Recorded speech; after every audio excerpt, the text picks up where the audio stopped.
Hi everyone! Today we'll be making spaghetti carbonara. It's got black pepper, Pecorino Romano cheese, Parmesan cheese, eggs, bacon, all emulsified and held together on pasta.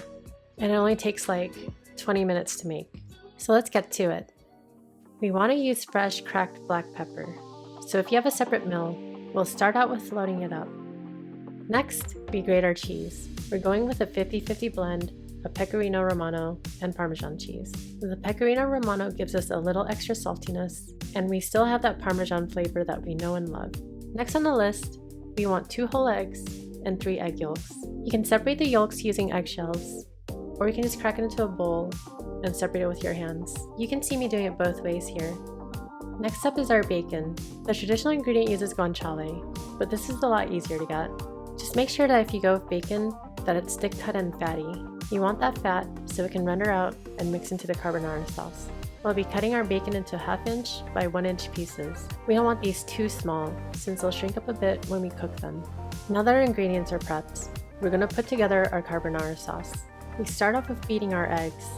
After this, we'll add in our cheese and then our black pepper. Now when it comes to black pepper, the amount we want to use is right when it seems like it's too much. For me, it works out to be about this much. After this, we give our ingredients a little stir until it comes out nicely mixed like this. We'll set this aside and now focus on our bacon. We'll add our bacon to a cold pan. We don't need to add any oil since the fat will just render out.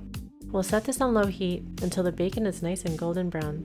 When we're done, we can set this aside while we make our pasta. Since the bacon and cheese is already pretty salty, we'll use a lesser than usual amount of salt for our pasta water. And as for the amount of water, we want to use just a little more than is needed to cover the pasta. The reason for this is because we want the water to be as starchy as possible, since it's what helps hold all of the ingredients in our sauce together. It's the secret to making a creamy carbonara sauce without needing to use any actual cream. Once the pasta is done, we use some tongs to transfer the pasta into the bacon.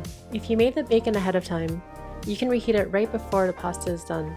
Just make sure that the heat is off, or else you'll cook the eggs. By using tongs instead of draining out our pasta, our noodles will still be holding on to some of that starchy water we need for our sauce.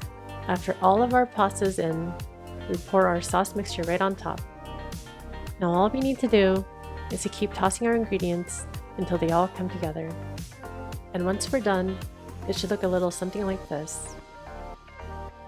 Now all that's left is to plate our food and enjoy. If you found this helpful or enjoyable, please feel free to subscribe, leave a like, or a comment below. Take care, and I'll see you guys again in the next video.